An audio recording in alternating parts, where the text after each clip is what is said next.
The Zhou family tend a soccer field-sized plot some 90 kilometres from Yunnan's Myanmar border. They switched from growing sugarcane to coffee 7 years ago, and in doing so, doubled their income. At today's commodity price, this household of 4 makes around $2,500 annually. It doesn't take a lot of work. Even the children and old folk here do it. And the income, well, it's quite nice. Of course, the word nice is relative, but for the 40,000 coffee-growing families across one of China's poorest provinces, only tending tobacco pays as well. Yunnan produces 98% of China's beans, most of it for export, but its output hardly registers on the world stage. Coffee growing covers just 280 square kilometres, or around 1/60th the size of Beijing. Brazil is the world's biggest coffee producer, with over 39 million bags in 2009. This is more than double the combined harvest of Latin America's other big players. In Africa, the beverage's birthplace, Ethiopia and Uganda lead the continent, while India and Indonesia are serious Asia producers. Vietnam, with an 18 million bag harvest in 2009, is number 2 in the world. This dwarfs its neighbour's output, though China is doubling production to 1.5 million bags by 2015 by doubling the area under cultivation. It can do this as Yunnan today uses only 10% of its territory that's suitable for coffee growing, and the province is keen to utilise much more, with an eye on the rapidly growing domestic market. China makes up 1/5 of the world's population, so its potential share of today's global coffee consumption could be $100 billion.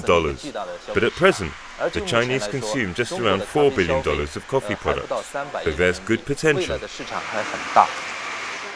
Sure, this heady comparison relies on coffee having a widespread appeal, not just among the urban middle class. That said, the big brands are now interested in working with the authorities to help develop the industry.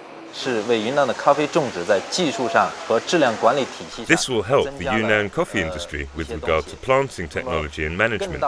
They may not expand their own plantation areas much, but we do see Nestle, Starbucks, Maxwell House. They are very interested with the quality of Yunnan's coffee beans. Nestle and Maxwell House already source Yunnan beans for blending in their instant coffee. As for Starbucks, its increased interest makes sense, as it has over 700 retail outlets across China, Hong Kong and Taiwan. Starbucks declined an interview on the grounds that it's currently in the midst of negotiations with Yunnan. But let's consider the maths. The brand currently sources most of its beans from abroad, which involves shipping costs and China's 20% import tariff. Coffee sourced domestically would be up to 50% cheaper. Yunnan coffee beans retail are between $5 and $10 per kilo, enough to make, say, 100 cups of coffee. The cheapest cup of coffee here fetches just under $3. At least one domestic coffee producer also intends to move up the value chain as the industry develops.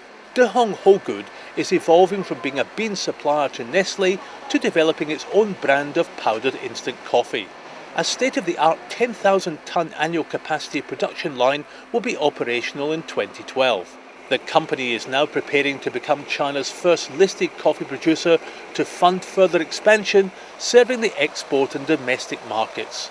Of every 10 tons of beans and powder, 8 tons of beans and 9 tons of powder are for export. The remainder is sold domestically.